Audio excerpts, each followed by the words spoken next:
connectés, pour être ensemble. Merci, merci quand même pour cette communion fraternelle que nous avons, malgré que ce soit à travers un écran. On te remet tout entre tes mains et toujours dans la reconnaissance parce que tu es au contrôle de tout, Seigneur. Je te prie au nom de Jésus. Amen. Donc voilà. Donc aujourd'hui, donc le thème, comme vous voyez là, c'est la prière dans mon planning. Si par hasard, à un moment donné, vous ne m'entendez pas bien, faites-moi savoir. Si c'est parce que j'ai une action, ne me faites pas savoir, je sais déjà. OK? Donc là, la prière dans mon planning. Donc la clé pour améliorer notre vie de prière, c'était un peu ça mon idée. Et je vous avance, je me suis basé un peu sur deux livres de prière que j'ai lus avant et puis récemment encore une fois. Un, c'est celui de Keller, Tim Keller, s'appelle La prière. Là, c'est écrit en portugais, mais c'est la prière en français. Et l'autre, c'est La prière renouvelée de Don Carson. On peut le trouver les deux en français et à la maison de la Bible. Donc, ces deux livres-là m'ont beaucoup aidé aussi. Donc, le petit résumé de la dernière réunion qu'on a fait avec Florent, dernière étude, les deux dernières études même que Florent avait fait. Donc, je partageais simplement les points auxquels Florent avait déjà partagé avec nous. Donc, je copie un peu, copier-coller. Donc, Christ est notre vie spirituelle. Donc, cette vie provient de Christ, cette vie est en Christ, cette vie est avec Christ, cette vie est par Christ, cette vie est à Christ et pour Christ. Christ est en nous. Christ vit en nous, pardon. Donc, on est d'accord que avant de parler de planning, de vie spirituelle ou quoi que ce soit, hein, si déjà Christ n'est pas le centre, ça ne va pas déjà. Hein. Donc, Florent nous a bien exprimé ça. On a vu pas mal de versets ensemble. C'était très encourageant de commencer par ça. Il faut que Christ soit notre vie spirituelle. Il faut que ce soit lui. Il ne faut pas que ce soit quelque chose d'autre. Donc, ce qui devient important de comprendre ça parce que si Christ est ma vie spirituelle, donc je dois absolument prier. Hein. Et le thème de la prière, c'est quelque chose d'incroyable parce qu'à chaque fois qu'on fera une étude sur la prière, une prédication sur la prière, ça nous parlera. Si on avait fait une étude sur la prière hier, aujourd'hui, ça nous parle toujours. Et ça nous confronte à chaque fois. C'est un domaine de notre vie qu'on a tous besoin de grandir de plus en plus, hein, la prière. Rappelez-vous, la dernière étude biblique que j'ai fait à l'église, c'était mon dernière étude aussi, je reprends les études cette fois, c'était par rapport à la prière aussi. Et certaines choses, ça va revenir dans cette étude-là. Hein. Donc, l'objectif là de cette étude, j'avais noté ici, c'est pas de vous enseigner à prier, hein, comment vous devez prier ou où est-ce que vous devrez prier. On avait fait un peu ça la dernière fois qu'on s'est vu dans cette étude-là. Mais aujourd'hui, c'est de reconnaître les difficultés que nous avons tous dans ce domaine-là et trouver une façon de pouvoir vivre cette vie de prière, hein, d'avoir des victoires là-dedans. Donc, j'avais posé quelques questions pratiques. On avait déjà vu ça une fois ensemble. Donc, des questions pratiques. Ce que j'aime le plus dans ma vie chrétienne et ce que je pratique le plus dans ma vie chrétienne. Et là, j'ai préparé une liste qui, bien sûr, ça pouvait être plus grande que ça. Donc, si vous voulez rajouter quelque chose dans cette liste, vous pouvez. Hein. Donc, lire la parole. Est-ce que c'est ce que j'aime le plus dans ma vie chrétienne? Est-ce que c'est lire la parole? Est-ce que c'est de prier? Est-ce que c'est la louange, de louer le Seigneur, de chanter des cantiques? Est-ce que c'est les bénédictions de Dieu? Être béni par Dieu, c'est ce que j'aime le plus dans ma vie chrétienne. Est-ce que c'est d'aller à l'église? Je vais mettre entre parenthèses la communion. Hein? Il y en a que ça lui plaît beaucoup d'aller à l'église, on retrouve les amis, etc. Moi, j'ai passé longtemps dans une église où je voulais quitter l'église pour plein de raisons je trouvais qui étaient valables. Mais ce qui nous tenait là-bas, c'était les amis. Donc, l'église est devenue pour moi comme un club. C'est ce que j'aimais le plus dans ma vie chrétienne, c'était l'église. Donc, mon ministère, par exemple. Et là, j'ai mis le service. Est-ce que faire quelque chose à l'église, c'est ce que j'aime le plus dans ma vie chrétienne? Et j'avais mis donner les offrandes. Est-ce que donner mes offrandes, c'est ce que j'aime le plus dans ma vie chrétienne? Et en parallèle, j'ai mis, bien sûr, ce que je pratique le plus dans ma vie chrétienne. Je pense que quelqu'un a commenté, mais je n'ai pas vu. Ce que je pratique le plus dans ma vie chrétienne. Donc, lire la parole de Dieu, pareil, c'est la même liste, prier, la louange, être béni. Ce qui est un paradoxe là-dedans, c'est que des fois, ce que j'aime le plus, ce n'est pas forcément ce que je pratique le plus. Et je ne sais pas pourquoi on arrive à cette conclusion-là. Mais des fois, c'est exactement ça. Mais est-ce que dans ces questions-là, lire la parole, prier, louer le Seigneur, être béni, etc., à l'Église, est-ce que de toute cette liste, est-ce que la prière, elle va se retrouver au début de la liste? Bien sûr, à chaque point ici sont importants. Mais ce qu'on va voir par là, c'est que des fois, la prière, malgré qu'elle soit dans cette liste-là, elle n'est pas dans la vie pratique de notre vie en tant que chrétien. Par exemple, la prière, j'aime prier. Chaque fois que nous sommes devant Dieu en train de prier, il n'y a personne qui dit oh là là, j'aime pas du tout parler avec le Seigneur. Le problème, c'est d'arriver à là. Mais on aime tous le faire. Mais ce n'est pas forcément ce que je pratique le plus. Hein. Je vais voir, je ne sais pas comment j'arrive à faire là pour voir si quelqu'un a dit quelque chose. Je ne sais pas comment on fait. Hein. Je quitte mon écran peut-être. Et je vais là sous Zoom. Pardon. Je n'avais pas trouvé. Mais bon, voilà. Je reprends là, pardon. Donc, une autre question que je me pose, c'est quels sont les versets que nous aimons le plus? Si je vous pose cette question, quel est le verset que vous aimez le plus? Hein? Est-ce que parmi ces versets que vous aimez le plus, ou que vous connaissez le plus, est-ce que ces versets-là qui sont affichés font partie? Je sais qu'il y en a au moins une personne qui dira, ah oui, il y en a un là, c'est ce que je préfère, parce qu'il le balance à chaque fois. Donc, allez, si vous pouvez dire, est-ce que dans les versets que vous aimez le plus, est-ce que ces versets-là font partie? Je vais essayer d'enlever ma tête là, que je peux se lire. Par exemple, dans Éphésiens 6, 18, qui dit « Faites en tout temps, par l'Esprit, toutes sortes de prières et de supplications. Veillez à cela avec une entière persévérance. » Ah là, je pense que j'ai trouvé votre truc. Conversation là. C'est bien. Donc, bonjour tout le monde. Ouais, bonjour. Donc, Akela, il dit, bon, Philippiens 4, verset 5.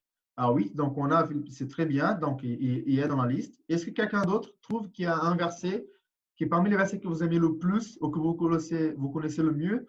Est-ce qu'il est dans cette liste-là? Oui, un Thessaloniciens, Nicole, ok, très bien.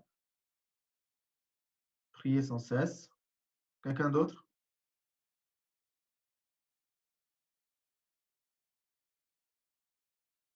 Ça m'étonne que Florent n'a pas dit.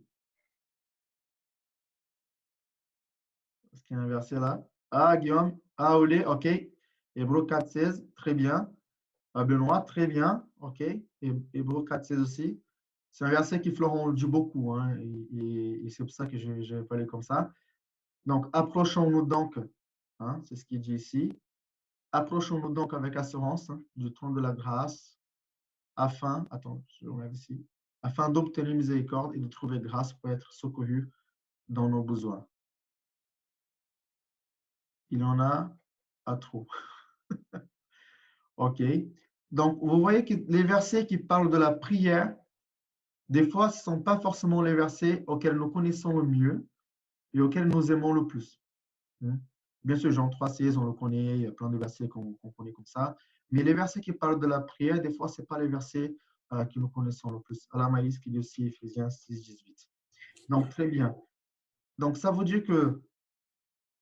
Ah, j'essaie de prendre le PowerPoint, je n'arrive pas. Ah, voilà. Encore quelqu'un a dit quelque chose. Là, je n'arrive plus à trouver ce qu'il dit les gens. Hop. Bon, c'est pas grave. Ouais, voilà, c'est bon, j'ai trouvé. Dans la conversation encore, pardon. Donc, je peux l'enregistrer, s'il vous plaît. OK. Donc, j'avais noté ici que la réalité de nos églises, en fait, de la plupart des églises, c'est qu'en fait, nous, sans la prière, nous sommes tous boiteux. Un jour, un pasteur m'avait dit ça, il dit, Nino, il faut que la lecture de la parole et la prière, donc c'est les deux jambes de chrétiens, et il y en a qui dit après, c'est le tripier, hein, lecture de la parole, prière et la communion fraternelle. Mais la réalité, c'est que les églises, la plupart du temps, galèrent dans ce domaine-là. Il ne peut pas dire les églises, je dirais les chrétiens dans ce domaine-là, ils vont galérer. Et moi, le premier. Hein. Et c'est pour ça que des fois, notre vie chrétienne, on boite. Hein. On est là, on est un peu handicapé dans ce domaine-là. Et ça commence pour dire quels sont les versets qu'on connaît le mieux des fois, ou qu'on aime le plus. Et la plupart du temps, ce pas des versets qui sont déjà liés à la prière. Donc ça, c'est une des réalités que nous avons. Sans la prière, nous sommes tous boiteux. Nous avons besoin d'avoir plus d'équilibre dans notre vie chrétienne par rapport à la prière. J'avais noté, si vous faites un équilibre, par exemple, par rapport à votre temps de l'étude de parole, combien de temps par jour vous lisez la parole, combien de temps par jour vous écoutez une prédication, combien de temps par jour je sais pas, vous travaillez votre ministère, par exemple, combien de temps par jour vous passez à écouter de la musique chrétienne ou à chanter de la musique chrétienne, combien de temps par jour vous passez à lire des livres chrétiens, et après tu fais un parallèle avec combien de temps par jour tu passes à prier. Et là, on va voir qu'il manque, il est quand même, on boite quand même. Hein. Je fais beaucoup ça, j'écoute beaucoup de prédications, mais je ne prie pas assez, ou je lis beaucoup la parole, mais je ne prie pas assez. Et la plupart du temps, on n'a pas plus de prière qu'autre chose. Et là, je vous ai parlé que des domaines de la vie chrétienne qui ont fait plus que la prière. Mais si j'en parlais maintenant d'autres choses, telles que les réseaux sociaux, etc., et puis les films, enfin les loisirs, bon là, je pense qu'on fait beaucoup plus. Là, je pense que la prière, elle va baisser encore plus dans la balance. Hein. Et malheureusement, nous avons tous besoin d'avoir cette vie de prière-là. Et en fait, ce que je me rends compte, attends, je vais passer là. Je pourrais prendre. Pourquoi j'arrive pas? Voilà. Et en fait, ce que je me rends compte, c'est que la prière, c'est une difficulté en commun que plein de chrétiens ils ont. Si on fait un tour de table maintenant, un tour de Zoom, et si je vous demande qui ici a besoin de faire des progrès dans sa vie de prière, je pense on est plusieurs à lever la main à ce moment-là. Hein. On est plusieurs à lever la main. Et j'avais noté ces versets que je trouvais assez intéressants pour parler de la difficulté. Par exemple, dans Matthieu 26, 40, 41 et 43, qui dit « Et il vint vers les disciples qu'il trouva endormis, et il dit à Pierre, vous n'avez donc pu veiller une heure avec moi ?» Verset 41, « Veillez et priez afin que vous ne tombiez pas dans la tentation. L'esprit est bien disposé, mais la chair est faible. » On connaît bien ces versets-là. Donc, verset 43, donc Jésus part prier, bon, il revient, il les trouva encore endormis, car les yeux étaient, j'ai là, appesantis. On voit que c'était une difficulté même pour les disciples à ce moment-là, ils étaient fatigués de prier. Et dans la vie chrétienne, on va trouver cette difficulté-là entre nous. Et c'est pour ça que j'ai dit, je parlais avec Florent même ce matin, on disait ça, on disait, c'est bien d'avoir des binômes de prière. Parce qu'on s'encourage et on prend du temps pour prier ensemble. C'est très important. Si on sait que nous avons tous, peut-être en tout cas moi, des fragilités dans ce domaine où j'ai besoin de grandir à chaque fois et puis j'ai besoin de grandir dans cette vie de prière, si j'ai des difficultés là-dedans et que je sais que j'ai d'autres frères qui aussi galèrent pour avoir une vie de prière, bah pourquoi pas se donner des challenges tous les deux et de prendre du temps à part pour prier. Donc, la difficulté d'avoir une vie de prière, elle est commune de tous. Et dans les églises, aujourd'hui, on peut faire des réunions de pasteurs avec des pasteurs de pays différents, des églises différentes. On va arriver à la conclusion que nos cultes, des fois, sont remplis, nos études bibliques, des fois, sont remplis, et nos réunions de prière, ça baisse. Un des théologiens que je respecte le plus et que j'aime le plus, Édouard Christie, il disait toujours, il disait, oh, si tu fais le culte, les gens sont là. Pour la réunion de prière, oh, il y a beaucoup moins. Oh, une réunion d'évangélisation, il y a presque personne.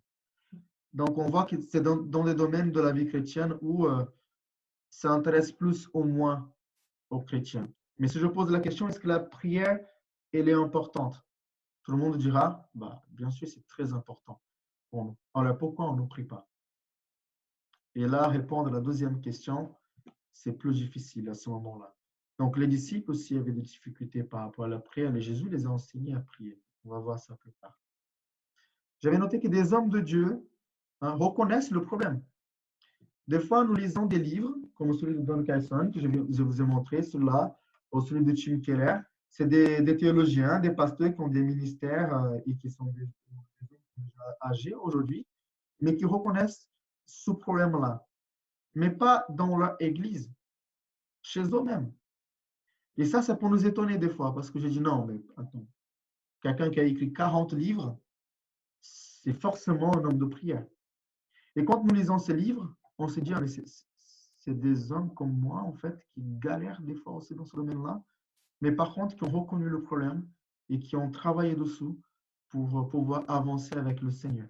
Hein. Et donc, j'ai préparé quelques citations que j'ai trouvées dans certains livres de prière, dans ces deux livres que nous avons ici, hein, que je vous ai montrés. Par exemple, là, j'ai une citation ici du livre de Carlson. Je pense que vous avez déjà lu pendant que je parlais. C'est pas grave. Hein? Ah, je trouve bien c'est mieux ici. Ah. Donc, je découvre Zoom. Donc, nous ne sommes pas nombreux à avoir tenté, à un moment ou à un autre, d'améliorer notre vie de prière et échoué si lamentablement que nous en sommes restés plus découragés que jamais. N'avez-vous pas conscience, comme moi, de la gravité du problème? Si nous connaissons tous des chrétiens qui sont des hommes de prière remarquables, n'est-il pas vrai que dans l'ensemble, ce n'est pas notre point fort? Ne sommes-nous pas plus doués pour l'organisation que pour l'intercession, pour la communion fraternelle que pour le jeûne, pour le divertissement que pour la louange, pour la discussion théologique que pour l'adoration en esprit? Meilleur, Dieu vienne en aide pour la prédication que pour la prière. Qu'est-ce qui ne va pas? Il dit dans le Carson, qu'est-ce qui ne va pas à ce moment-là? Oh, pardon. Quand je lis ça pour la première fois, j'ai déjà partagé à l'église. J'ai dit, mais c'est tellement vrai. C'est tellement vrai. Et quand tu parles aussi que je demande de l'aide au Seigneur, Seigneur, aide-moi pour la prédication. Mais combien de fois j'ai prié au Seigneur en disant, viens à mon secours parce que j'ai besoin de grandir dans ma vie de prière. Bah, c'était peut-être pas moins de fois que ça. Hein.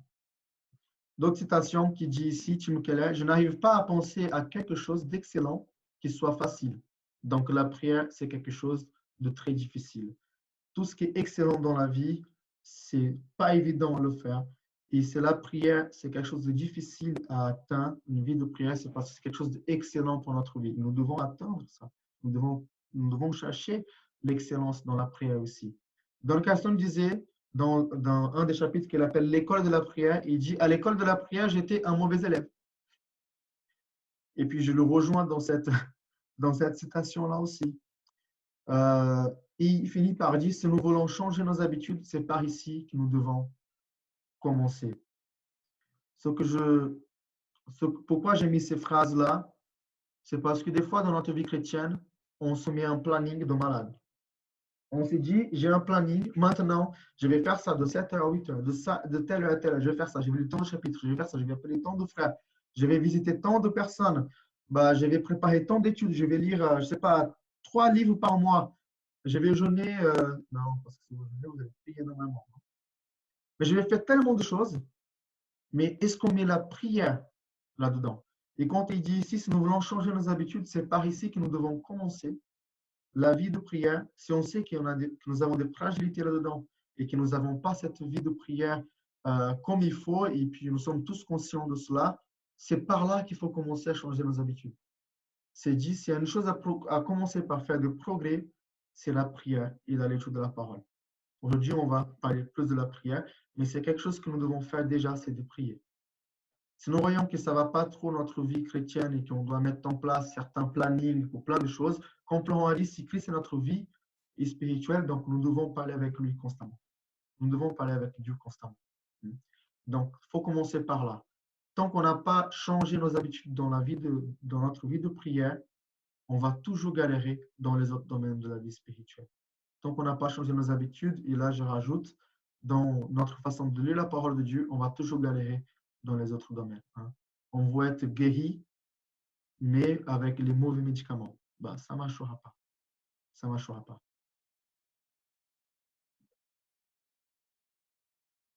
La prière doit être une priorité. Est-ce qu'avant de passer à ce point-là, quelqu'un a des questions ou des remarques à faire? On peut ouvrir 2-3 minutes pour ça.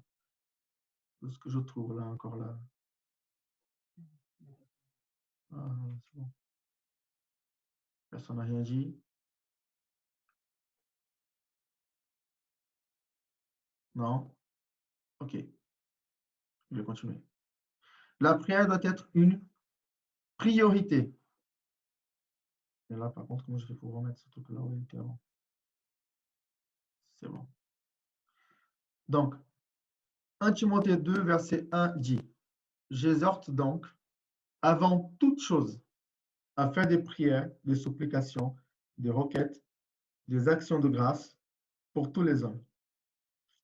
J'exhorte donc, avant toute chose, à faire des prières, des supplications, des requêtes, des actions de grâce pour tous les hommes. La prière, c'est une priorité. Et quelqu'un avait dit ça, nous pouvons faire pas mal de choses dans notre vie ou dans notre ministère, mais ce que nous sommes à genoux devant Dieu en secret, c'est ce que nous sommes et rien d'autre. C'est John Owen, je pense que c'est un écrivain du siècle XVII, si je me trompe pas. La prière, c'est une priorité parce que quand on est à genoux devant Dieu, on ne peut pas se tromper de qui nous sommes.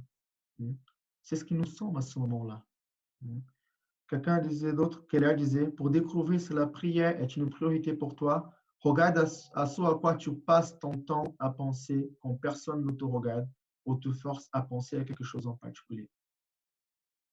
Pour découvrir si la prière c'est une priorité pour toi, regarde. Quand tu es tout seul et que tu n'as rien à faire, tu penses à quoi? Est-ce que tu penses à Dieu et tu parles avec lui ou est-ce que tu penses à autre chose? Et c'est là on peut voir si la prière c'est vraiment une priorité pour nous. Je trouvais ça intéressant de sa part parce que quand je pense à rien, bah, la plupart du temps, ce n'est pas à Dieu que je pense. Et puis la plupart du temps, on va penser à des choses qu'il ne faut pas. On tombe dans l'inquiétude, dans la frustration, sans compter les mauvaises pensées qui viennent dans la tête aussi. Et on finit par faire des choses qu'il ne fallait pas. Mais si quand nous sommes tout seuls et que personne ne nous regarde et que nous n'avons rien à faire, si nous sommes dans la prière, on est à l'abri. On est avec Dieu. Une autre citation ici de Keller, il dit peut-être que tu passes ton temps à parler des choses comme ta foi. Comme ta foi, c'est une bénédiction. Et combien tu aimes vraiment le Seigneur. Mais si la prière n'est pas une priorité dans ta vie, est-ce que tout cela est vraiment vrai? J'avoue, comme disent les gens de Lights Up, j'ai pris une claque avec cette citation-là quand je lisais ce livre. Parce que c'est vrai qu'on peut passer énormément de temps à parler soit de notre ministère, ce qu'on a fait, combien de prédications on a préparées, combien de personnes on a visité, combien de livres j'ai lus, qu'est-ce qu'a dit le tel théologien, par exemple. On peut passer beaucoup de temps à parler de combien c'est encourageant aujourd'hui ce que je vis avec le Seigneur. Enfin, et que tellement j'aime le Seigneur parce qu'il est le Jésus, Jésus, Jésus. Mais s'il dit ça, c'est la prière n'est pas une priorité pour nous. Est-ce que tout cela est vraiment vrai? J'ai pris une claque par rapport à cette citation-là. Attends, parce que là, il faut que je baisse le truc. Moi, je galère ici. Ah, mince. Voilà, la prière en plein de Jésus. Quand on réfléchit, quelqu'un disait qu'en fait, si on n'a pas de... Je n'ai pas loupé un truc là. Oui, c'est bon. Voilà. Hop, c'est cela. Des temps à part pour la prière. Planifier des moments de prière. Personne n'a rien dit. Non, c'est bon. Allez, on continue. Si vous voulez dire quelque chose, vous m'arrêtez. Hein. Donc, des temps à part pour la prière. Et après, on va voir que Jésus même les mettait du temps à part. Quelqu'un disait, si nous prions si peu, c'est parce qu'on ne planifie pas de temps pour prier. On ne fera jamais des progrès dans la prière si on ne planifie pas un temps pour cela. Et ça, j'ai trouvé intéressant parce que mettre un moment de prière dans notre planning nous permet de réaliser notre rêve, de progresser dans notre vie de prière. Tant qu'on n'a pas compris que nous devons mettre du temps à part, consacrer du temps, mettre la prière dans notre planning, notre vie de prière peut-être sera toujours en vrac. Toujours, il y a des moments et des semaines où j'ai prié comme un fou. Surtout, c'est quelque chose de particulier qui se passe à ce moment-là, donc il faut absolument que je sois dans la prière. Hein. Et des semaines où si j'ai prié pour le repas, c'était déjà grand-chose. Hein. Si on ne planifie pas du temps pour prier, difficilement, pour ne pas dire impossible, qu'on puisse s'en sortir. Il doit y avoir vraiment une vie de prière avec le Seigneur solide. Hein.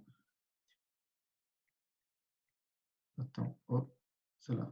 Et c'est pour ça que du coup, là, j'ai préparé, parce que là, vous étiez déjà inquiet en disant, oui, attends, il parle beaucoup des citations des livres des gens. Ce qui nous intéresse, c'est ce qui dit la Bible. Je suis d'accord avec vous. Hein. Et c'est pour ça que j'ai préparé pour vous maintenant la prière dans le planning de Jésus. Hein. Et le but ici de cette étude, j'espère qu'à la fin, c'est ça ce qui va se passer pour nous, c'est que vous priez. Bien sûr, c'est une étude par rapport à la prière. C'est normal. Non, le but ici, oui, c'est ça aussi. Mais le but, c'est que nous, on comprenne que nous devons mettre du temps à part, de le planifier comme je planifie autre chose dans ma vie. Et j'ai de telle heure à telle heure, je fais ça. Donc, de telle heure à telle heure, je vais prier.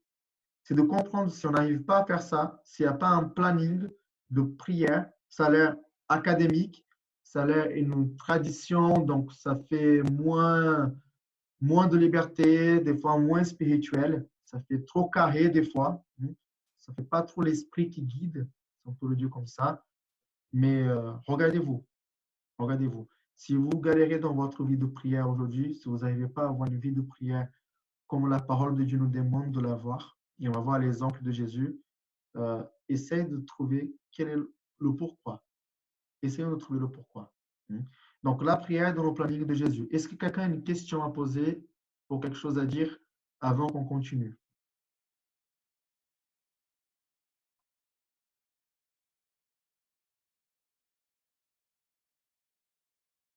Non?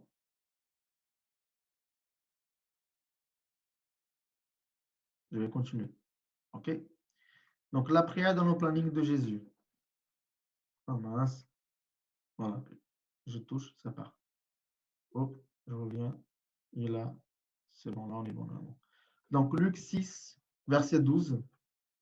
Qu'est-ce qu'il nous dit? En ce temps-là, Jésus s'est rendu sur la montagne pour prier. Il passa toute la nuit à prier Dieu. J'avais noté quelques points importants ici, c'est se retirer pour prier, faisait partie de son planning. Il passait du temps de qualité dans la prière. Et c'est pour ça que quand on met la prière dans notre planning, attends juste une seconde. Comme ça, tu peux réveiller. Le gars, il dormait. Donc, quand on met la prière dans le planning, ça nous permet, ces deux points, je trouvais très intéressants. Si on va se retirer pour prier, on passera forcément du temps de qualité dans la prière. Si on planifie un temps à part pour prier, il sera un temps de qualité. Rappelez-vous encore une fois, par votre expérience dans le domaine de la vie, de votre vie de prière, et puis moi, le premier, je répète encore une fois, moi le premier. Quand je prie, sans avoir vraiment planifié quelque chose dans ce domaine-là, c'est vraiment, à un moment donné, il faut prier. Et du coup, je regarde la montre, ah ouais, je suis déjà en retard. Et pour dire que je priais, donc je me mets à genoux là, vite fait, je balance 2-3 sujets avec Dieu et je demande de bénir la journée que je vais attaquer et que je ne vais pas m'arrêter avant 22h, 23h le soir. Et ce n'est pas avant 22h, 23h le soir, des fois que je vais m'arrêter pour prendre un temps de qualité dans la prière. Des fois, pour les chrétiens, heureusement, il y a au moins ça. Les réunions de prière les permettent d'avoir au moins un temps de qualité. À ce moment-là, Vous voyez, quand la réunion de prière, c'est quelque chose de planifié, les chrétiens viennent à l'église pour ce moment en particulier et on va prier. Et peut-être dans la semaine, c'est le seul moment où ils ont passé 1 heure dans la prière. Peut-être dans tous les autres jours, ils n'ont pas réussi à passer 1 heure dans la prière. Alors, le pourquoi? Parce que quand ils sont venus pour la réunion de prière qui était planifiée pour ça, bah, ils ont pris ce temps de qualité. Alors que dans la vie de tous les jours, si on n'a pas planifié ce temps, si on n'a pas mis du temps à part pour la prière, pour parler avec Dieu, bah, la plupart du temps, j'ai un imprévu, j'ai quelque chose qui se passe, etc. Et puis, oh, je prie un peu et puis finalement, je m'en vais. Enfin, oh, je me permets de décaler. J'avais prévu de prier ce matin, mais finalement, j'ai eu un appel et puis il faut que je parte. Ou finalement, mon enfant s'est réveillé trop tôt aujourd'hui, bah, je ne prie plus. Enfin, et je vais faire peut-être dans la journée, ou peut-être demain, ou peut-être après-demain, parce que ce n'est pas vraiment planifié. OK? Donc, la première chose qu'on voit dans le planning de la prière dans le planning de Jésus, c'est que lui, en ce temps-là, Jésus se rendit sur la montagne pour prier, se retirer à part pour prier, c'est quelque chose qui faisait partie de son planning, et il passait le temps de qualité. Je pense qu'il passait le temps de qualité vu qu'il passait toute la nuit à prier Dieu. Je pense que c'était un temps de qualité. Quand j'entends que Jésus passait toute la nuit à prier et que moi, je prie 5 minutes et j'en peux plus de la vie, il y a forcément un problème quelque part. Il y a forcément un problème. Donc, Jésus planifiait ces temps de prière. On va voir plus tard que c'était une habitude pour lui. Un autre verset, c'est un autre point, c'est que Jésus tenait son planning de prière, même quand il avait une journée chargée. Ça, c'est quand nous avons un planning, ça nous aide parce que même si j'ai une journée chargée, j'ai quelque chose que j'ai planifié et je vais tenir mes engagements. On a beau dire qu'on est fatigué pour prier, et je me demande, est-ce que Jésus avait une vie qui était pas du tout chargée, et c'est pour ça qu'il avait autant d'énergie pour prier. Donc, on va regarder dans Jean 7, j'ai noté de 53 jusqu'au verset 8, 1. Et chacun s'en retourna dans sa maison. Donc, fin de journée, les gens rentrent chez eux. C'est ce qu'on fait nous. Hein. Le travail est fini, bon, je rentre chez moi. Il y en a un petit noyau de gens qui vont à la réunion de prière. Mais la plupart du temps, les gens rentrent chez eux. Chacun se retourna dans sa maison. Jésus se rendit à la montagne des Oliviers. Mais dès le matin, il est là de nouveau dans le temple et tout le peuple vient à lui. S'étant assis, bah, il les enseigne. J'avais noté quelques points importants ici, comme vous le voyez. Après le journée chargée, il partait prier. Est-ce qu'après votre journée chargée de travail, vous partez prier? Est-ce qu'on s'arrête et prend du temps de qualité dans la prière après une journée de travail chargée? Si c'est non, c'est parce que une des raisons, c'est que je n'ai pas planifié ce temps-là avec le Seigneur. Du coup, je n'écoute pas mes engagements avec Dieu, je m'écoute moi. Je suis fatigué, je prie demain. Mais si j'ai un engagement et quelque chose de planifié déjà avec le Seigneur, je vais le faire. Je vais le faire. Donc, après une journée chargée, il partait prier. Et le jour d'après, très tôt, il était au travail. Parce qu'on te dit ici, et dès le matin, quand on trouve cette expression ici dans le grec, montre vraiment à l'aube, on dit ça en français à l'aube. À l'aube, ouais. À l'aube, très tôt, très très tôt le matin, quelque chose comme ça. Donc, c'est pas qu'il est passé et il part prier le soir, vous voyez? Parce que demain, il se réveille à 15 heures. Donc, lui, du coup, il dit, bon, je m'en fiche, je vais prier jusqu'à 3 heures du matin, parce que demain, je vais me réveiller à 15 heures, à 16 heures, à 18 heures même. J'ai rien à faire. Ce n'était pas son cas. Déjà, il a une journée chargée, il est passé du temps dans la prière, et puis le lendemain, très tôt, il était au travail. Il enseignait déjà. Donc, ça reste un exemple pour nous. Et c'est pour ça que je dis, la prière faisait partie du planning de Jésus. Et peu importe si sa journée était chargée ou pas, bah, il avait son planning, il le tenait. Il le tenait bien. Donc, une autre chose qu'on voit dans la prière, dans le planning de Jésus, c'est la fréquence. Mais avant d'attaquer ce point-là, Le temps, il avance aussi, mais on est presque à la fin. Est-ce que vous avez des questions ou est-ce que vous voulez dire quelque chose?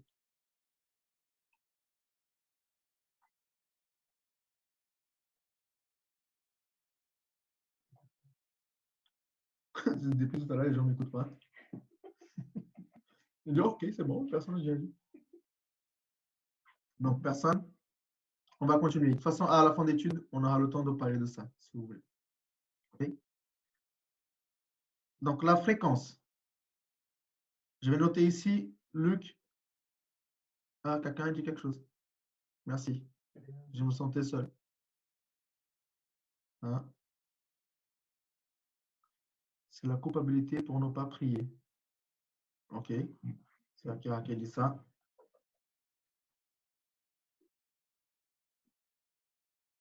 Quelqu'un d'autre? Qui sont coupables de rien dire, il va me dire quelque chose. Ah, Maëlys, c'est aussi la perception de la prière qui change la motivation. Oui, c'est vrai. Mais encore une fois, si je pose la question, qu'est-ce que vous pensez de la prière? La plupart du temps, on dira, oui, la prière, oui, c'est quelque chose de très bien, il faut le faire, etc. Et puis, mais dans la pratique, donc, est-ce qu'on a vraiment compris qu'est-ce que c'est la prière? Est-ce qu'on a vraiment une bonne perception de ce que c'est la prière? Vous voyez dans le livre de Keller, et il dit qu'après, je pense que je ne me trompe pas, il dit 10 ans après, 10 ans de ministère, il reconnaît le problème et puis il commence à se poser des questions mais c'est par rapport à la prière et approfondit le sujet. Et puis finalement, il écrit un livre et qui nous aide aujourd'hui, mais qui montre que lui aussi, il a passé par des moments difficiles par rapport à même la compréhension de la prière, et etc. OK. Ulé, relation directe avec Dieu. Oui, une relation directe avec Dieu.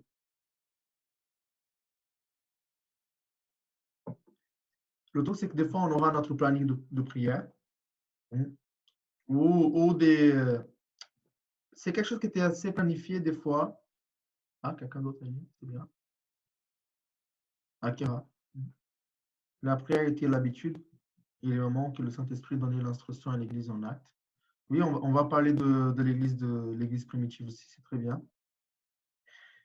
On voit que la prière, c'est quelque chose aussi de fréquent dans la vie de Jésus. Et ça, c'est un point, des fois, un point faible, en tout cas pour nous, pour moi en tout cas, peut-être pour vous aussi, dans le domaine de la prière. Comme j'ai dit, il manque de fréquence et de persévérance. Regardez dans Luc 22, verset 39. Et il nous dit, après être sorti, il est là selon sa coutume, à la montagne des Oliviers, ses disciples le suivirent. On a compris le verset, hein, il partait pour prier. Ok. Les gens croient que Jésus était portugais, il partait pour faire de l'huile d'olive. Non, il était là, il montait la montagne pour prier. Et les disciples vont le suivre. Mais ce qui nous intéresse, c'est le côté selon sa coutume. Et là, le mot coutume, ça veut dire, j'avais noté ça dans la liste seconde, c'est ça dans Bible Online, dans la définition du mot. Il y a d'autres hein, plus larges. Mais la coutume, une règle ou un rite. C'était fréquent, c'était normal, c'était son habitude. Et il le faisait. C'était ça pour lui. Et les disciples ont appris ça avec Jésus. Hein, il a laissé un exemple par rapport à la fréquence. Par rapport à la fréquence. Donc la prière, c'était une habitude dans la vie de Jésus. Je vous pose la question, est-ce que la prière, c'est une habitude dans votre vie? Est-ce que la prière, c'est une habitude dans ma vie? Est-ce que la prière, c'est l'habitude de notre Église? J'ai déjà rencontré des gens qui disent, non, mais 3 réunions de prière dans la semaine dans votre Église, 3 réunions de prière, c'est trop. OK. Si 3 réunions de prière, c'est trop. Je me demande, par exemple, des fois avec Laurent, on se dit, bon, il faut qu'un dimanche, on arrive au culte et puis on se dise, au moment de la prédication, on dit, bah, aujourd'hui, on va prier. Et on passe du temps dans la prière. Peut-être on aura des missiles de la part des gens en disant, oh, ça ne se fait pas, hein, s'il n'y a pas d'ordre, c'était prévu la prédication, enfin, quand même, c'était bien de prier, mais bon. Donc, des fois, on se dit, on va faire ça, au moment de la prédication, on va dire, bon, on va prier. Parce que des fois, c'est quelque chose qui travaille dans la tête des pasteurs, c'est de dire pourquoi le dimanche, nous avons une centaine de personnes qui viennent au culte, une quarantaine de personnes qui viennent au culte, et puis la réunion de prière, des fois, quand on est nombreux, on est 10, on se dit, mais pourquoi? Pourquoi? Si le culte était le lundi soir, ou le vendredi soir, ou le jeudi matin, c'est nos réunions de prière à l'église, est-ce que les gens ne viendraient pas? Bien sûr que peut-être pas, parce que vraiment, ils travaillent, etc. Mais on a aperçu avec le temps, et plein de pasteurs parlent de ça, ils ont changé le jour de la réunion de prière, ils ont changé l'horaire, ils ont fait plusieurs réunions de prière, et là, tu as cette phrase qui fait mal au cœur. Et ça n'a pas marché. On dit, ça ne marche pas. Parce que le problème, ce n'est pas le jour, l'heure. C'est nous le problème. C'est qu'on n'a pas de fréquence. Parce qu'on n'a pas mis la prière dans notre planning. Ce n'est pas une habitude pour nous. Malheureusement, Dieu qu'aujourd'hui, dans nos églises, la prière n'est pas la priorité, n'est pas les réunions qui a le plus de fréquentation, montre aussi combien les églises restent fragiles. Jésus priait et c'était une habitude pour lui. C'était quelque chose qu'il le faisait régulièrement. J'essaie de tout changer là. Oh. Oh. Changer le PowerPoint. Ah, c'est bon. Je reviens pour voir. Ah, c'est bon. La prière dans le planning de Jésus. J'avais noté aussi que la prière faisait partie du planning de Jésus pendant les moments de difficulté. Regardez Luc 22, verset 41. Puis il s'éloigna d'eux à la distance d'environ un jet de pierre. J'ai déjà jeté des pierres aux gens ou sur la fenêtre des gens. Moi, j'ai déjà fait. Donc, on sait à peu près la distance d'un jet de pierre. Et s'étant mis à genoux, il pria. Bah, c'est quoi le moment de la vie de Jésus ici? Est-ce que vous le savez? Allez, petite participation là. C'était quoi ce moment de la vie de Jésus?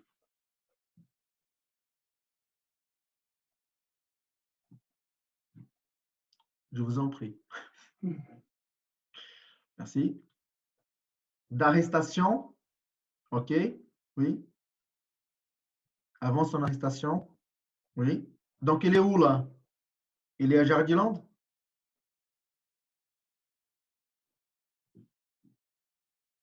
OK. Gethsemane. OK. Donc, Jésus, il est dans un monde là qui n'est pas évident. Hein. Solitude, Nicole dit. OK. Bon, les disciples dormaient, hein, mais lui priait. Donc là, il demande une des choses, c'est une des prières les plus. Quand on lit, on ne se rend peut-être pas compte du poids de cette prière-là. Hein, du poids de cette prière, quand il prie le Seigneur avant ce moment-là, avant son arrestation, avant d'aller après à la croix. Hein. C'était un moment difficile, mais il priait. Mais Jésus, attends, Joël qui dit, il sait qu'il va souffrir pour nous et mourir. Oui, il sait très bien. Il prie ce moment-là. Il y a quelque chose qui se passe dans la prière, c'est que les chrétiens, j'avais lu des statistiques, et les non-chrétiens, même des athées prient. Ils vont prier. Dans des moments difficiles, à un moment donné, c'est la galère qui est là. Même les gens qui ne croient pas en Dieu prient. Quand les moments sont difficiles, des fois, on prie. Surtout quand il faut que le Seigneur nous délivre d'une galère de malade. Il faut que, là, on se met à prier. Là, hein. Là, on se met à prier. Mais Jésus, c'était déjà son habitude, la prière. Et c'est ça que c'est très intéressant. C'est que si le moment est difficile ou pas, il est déjà en train de prier.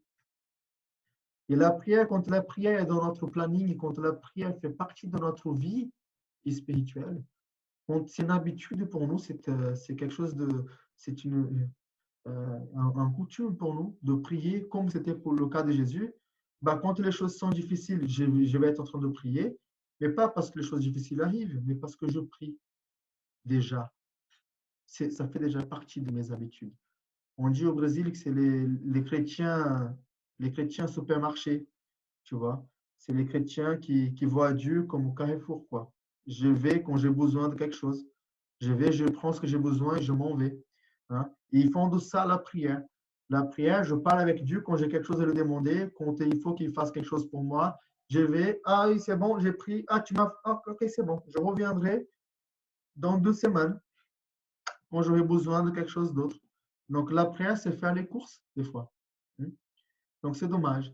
Mais la prière faisait partie du planning de Jésus dans des moments difficiles aussi, parce que c'était déjà une habitude pour lui.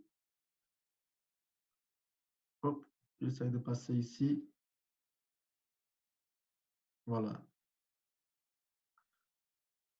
Donc, dans les moments difficiles, j'avais noté dans mes notes, mais je n'ai pas mis dans le PowerPoint. La prière faisait partie aussi de l'enseignement de Jésus, on est d'accord? Il a enseigné ses disciples à prier.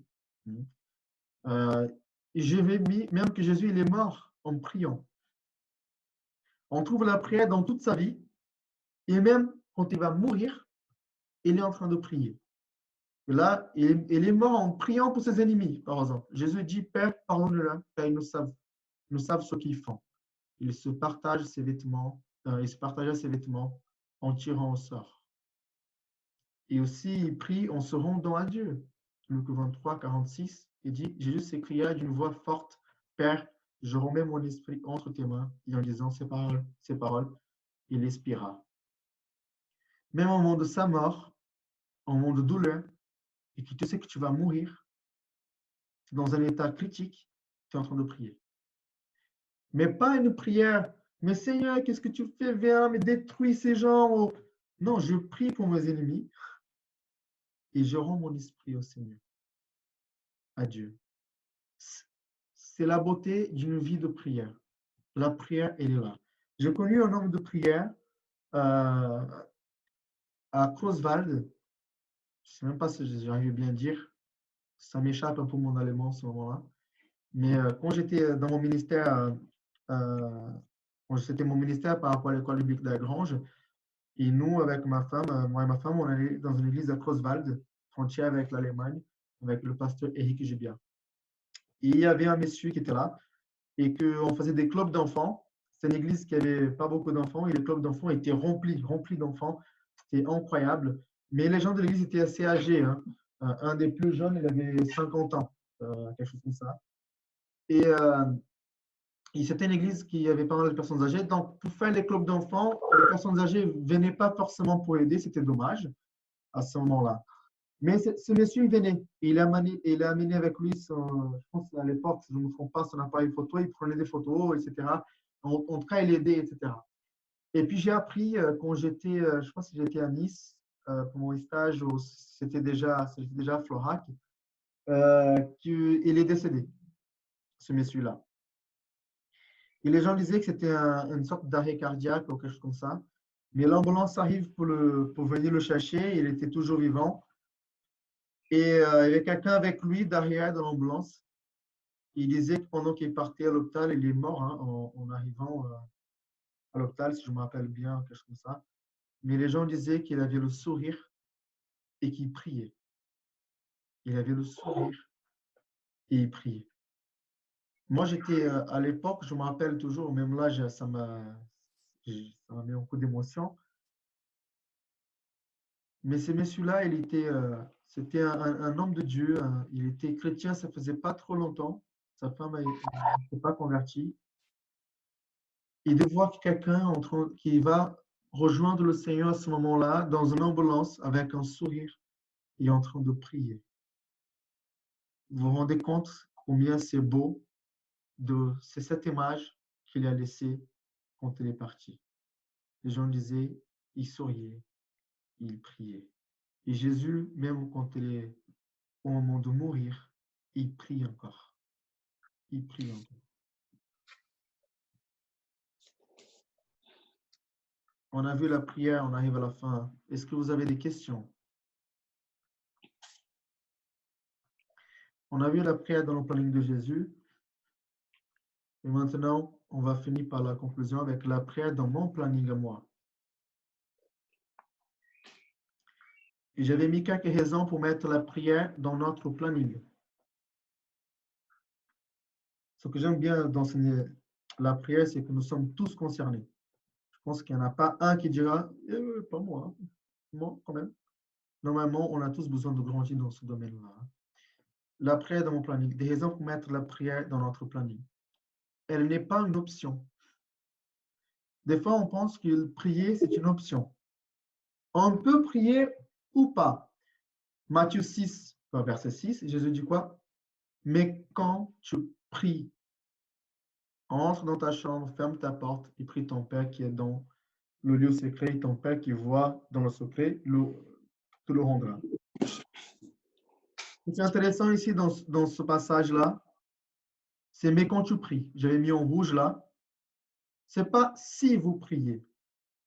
C'est pareil quand on a appelé par rapport au jeûne avec les lights up, on a lu un livre là-dedans et l'auteur parlait de ça. Et je lui ai dit, mais quand vous jeûnez, il n'a pas dit si ça vous arrive. Hein? Et la prière, c'est pareil. Une fois qu'on arrive à voir que la prière, c'est quelque chose que nous devons le faire, nous devons faire. Mais quand tu pries, ça veut dire que forcément, il faut prier. Ce n'est pas une option.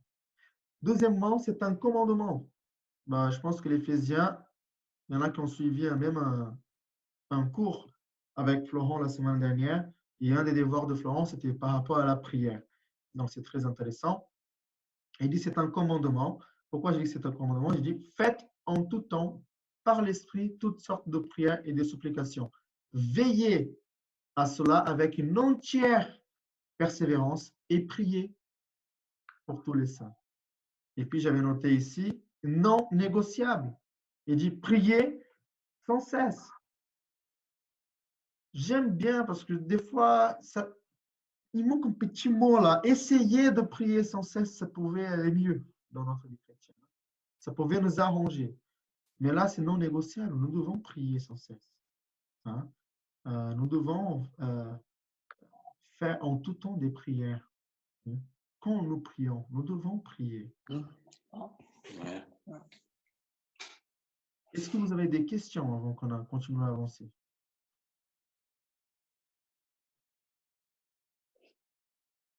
Ouais, je continue. Florent disait à un moment donné,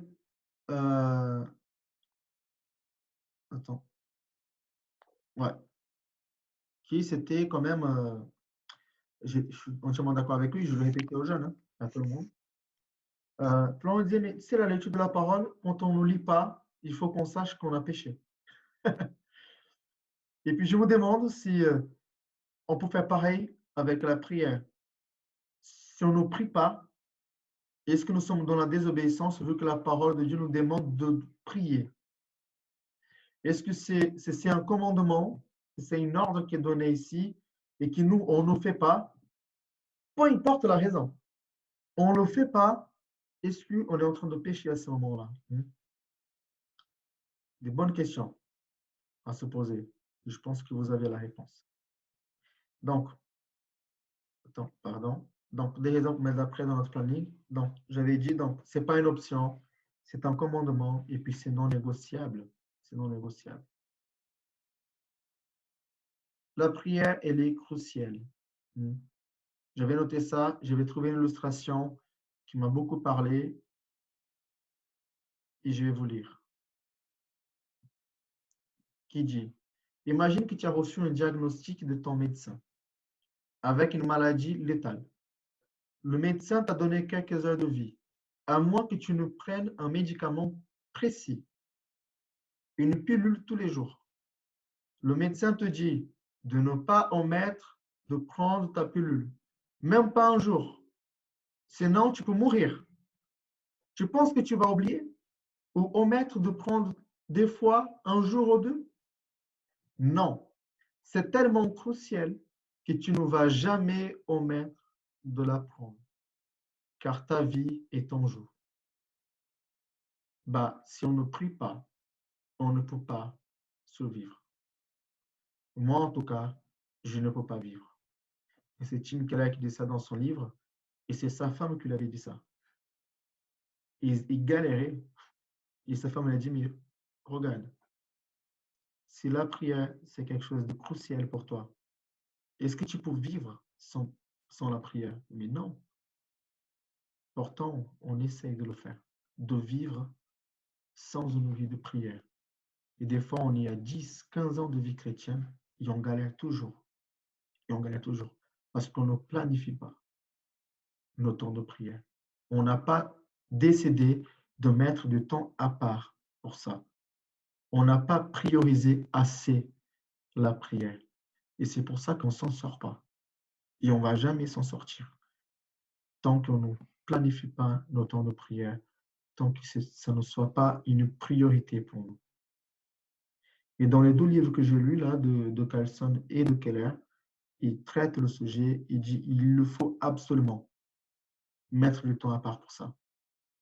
Sinon, on ne pourra jamais s'en sortir. Et je pense que c'est des pasteurs qui ont des années de ministère et ils savent de quoi ils parlent. Donc, autant pour ses brebis et d'autant plus pour eux-mêmes. J'ai trouvé intéressante cette illustration-là. Est-ce que vous avez des questions avant qu'on arrive à cette conclusion? Parce que c'est la conclusion, mais j'ai un défi pour vous. Et bien sûr, je ne vais pas vous balancer tout ça et vous dire maintenant, faites ce que vous voulez. Moi, j'ai quand même essayé de vous donner un défi. OK? Si vous avez des choses à dire, voilà, je vois, ça clignote. Il y en a qui m'ont dit à voir, à demain, avant le défi, c'est bien. La prière est une action qui nous met plus dans l'humilité devant le Seigneur. Je suis tout à fait d'accord avec toi. Je disais il n'y a pas longtemps ça, c'est incroyable parce que quand les hommes de prière, il faut qu'ils soient humbles. C'est difficile d'être devant Dieu avec tout notre orgueil. Et il va vite nous remettre à notre place. Donc, pour garder notre humilité, la prière, et il y a plein d'autres choses qu'on ne pouvait pas lire par rapport à la prière. Mais l'objectif que j'avais aujourd'hui, c'était de vous encourager à vraiment comprendre qu'il faut mettre du temps à part pour pouvoir grandir dans ce domaine-là. Ou même pour s'en sortir pour certains, même pour s'en sortir, pour arriver à avoir le minimum, entre guillemets, de vie de prière. Il ne faut pas se mentir. J'ai vécu ça. Il y a des gens qui vivent ça aussi, qui passent des jours sans prendre du temps dans la prière. Et je disais ça aux jeunes, donc je préfère, je fais un petit crochet de 2 minutes. C'est que des fois, quand on parle de la prière et même de la lecture de la parole, c'est quelque chose que je fais pendant que j'ai fait quelque chose.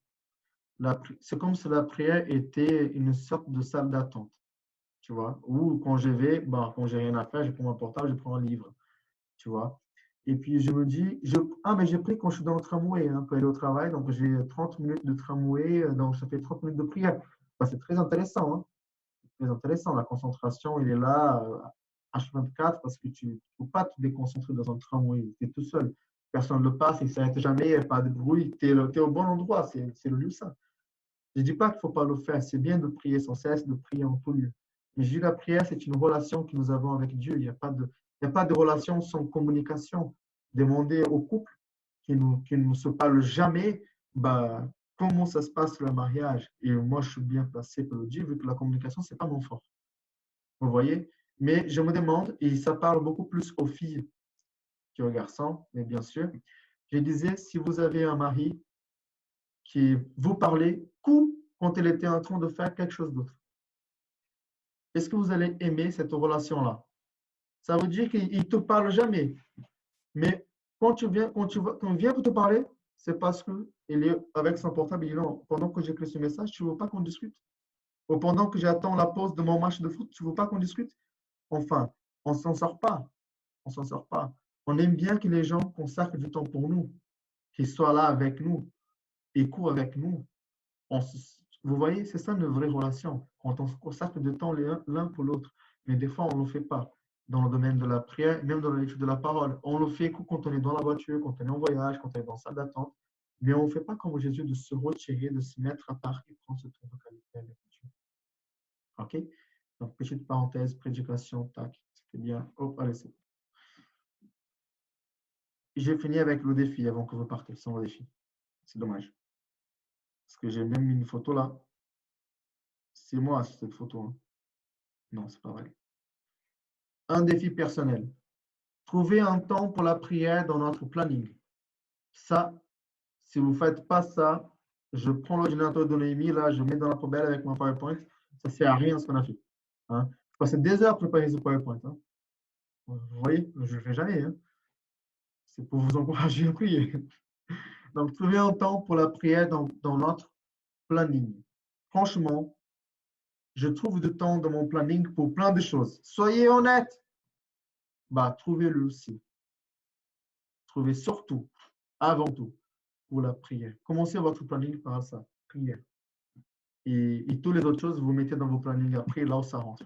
Mais ça, il faut que ça soit une priorité. Le deuxième défi que je vous donne, c'est oui, pardon. Donc, un temps pour se retirer, s'arrêter, un temps de qualité. C'est de ça que je parle hein, dans le planning. Sinon, le planning de 30 minutes, ça ne compte pas dans mon défi. OK? Deuxièmement, mémoriser un verset. Je suis gentil, j'ai mis un verset très long à mémoriser. Hein. 1 Thessaloniciens 5, 17. Qu'est-ce que ça veut dire? C'est quoi le verset, Timothée? Elle est en train de réfléchir. Hein? Quelqu'un avait parlé? Ah oui, prier sans cesse. Oui, c'est exactement ça. Je vais vous demander de mémoriser ce verset-là. Ah, mais on le connaît le verset. Ah, c'est là le piège. Mémoriser la référence. 1 Thessaloniciens 5, verset 17. OK? Timothée triche. Donc, priez sans cesse. OK? Mémorisez ce verset-là, la référence. Mettez la prière dans votre planning. Je vais parler de souplesse et discipline en même temps. Je n'ai pas le temps de développer ça parce que finalement, c'est assez tard. Hein. Mais je vous dis quand même deux mots par rapport à ça. Quelqu'un disait par exemple qu'un ouvrier, par exemple, moi j'ai un travail, je n'ai pas un planning précis. Donc ça change toutes les semaines. Donc je ne peux pas vraiment dire que j'ai pris de 15h à 16h tous les jours. Parce que peut-être la semaine prochaine de 15h à 16h, je dois travailler. Donc à ce moment-là, on est comme des adultes, on sait qu'on a des responsabilités aussi au niveau de notre travail, etc. OK? Donc, il faut de la souplesse. Il dit, voilà, je sais que je dois mettre, j'ai mon planning cette semaine, donc j'ai mis ma prière là, et je sais que la semaine prochaine, ça peut changer, mais la prière restera dans mon planning. OK? C'est ça que je veux dire. Mais c'est vrai qu'une maman qui a des enfants en bas âge, hein, qui sont dans ce vidéo, une maman de jumeaux en bas âge, elle n'a ni la disponibilité, ni l'énergie d'un célibataire pour prier sans cesse et pour mettre la prière dans son planning. Donc, il y a quelqu'un qui ne peut pas avoir un horaire précis tous les jours parce que son travail change tout le temps. Il y a quelqu'un qui a une vie de malade avec les enfants, etc. Donc, la disponibilité et l'énergie, c'est compliqué. Et puis, il y a les célibataires qui finalement pouvaient avoir plus de temps. OK? En général, ils auraient plus de temps et d'énergie. Dans certaines générations, c'est plus compliqué aujourd'hui. Les mamans avec des enfants ont plus d'énergie et de disponibilité que les célibataires aujourd'hui, dans le jour. Mais il est vrai que dans n'importe quel cas, autant dans l'ouvrier qui n'a pas d'horaire fixe, la maman avec des enfants et la personne célibataire, si elle ne planifie pas ses temps de prière, elle ne priera pas. Elle n'aura jamais de temps de qualité. Chacun à son niveau. Il faut de la souplesse parce qu'on connaît notre vie, mais il faut de la discipline aussi. Et je conclue avec ce verset que je trouve très, très beau et très à propos. Il vient au rendez-vous aujourd'hui. Faites en tout temps, par l'Esprit, toutes sortes de prières et de supplications. Veillez à cela avec une entière persévérance et priez pour tous les saints. Bien sûr, j'ai sauté là ce qu'il fallait parler de le planning de la prière dans la vie de l'église locale, par exemple. On a Acte de 42, ce verset, il est excellent. Et c'était une persévérance pour l'église locale. Essayez de mettre en place ces petits défis que je vous ai donnés. J'attends de retour la semaine prochaine pour voir si quelqu'un a commencé ces défis-là. Ce n'est pas obligé, bien sûr que non, ce n'est pas obligé. C'est obligatoirement conseillé. OK? Donc voilà de ce qui était pour la prière aujourd'hui, par rapport à notre thème que nous allons suivre. par rapport au planning, etc. Vous pouvez ouvrir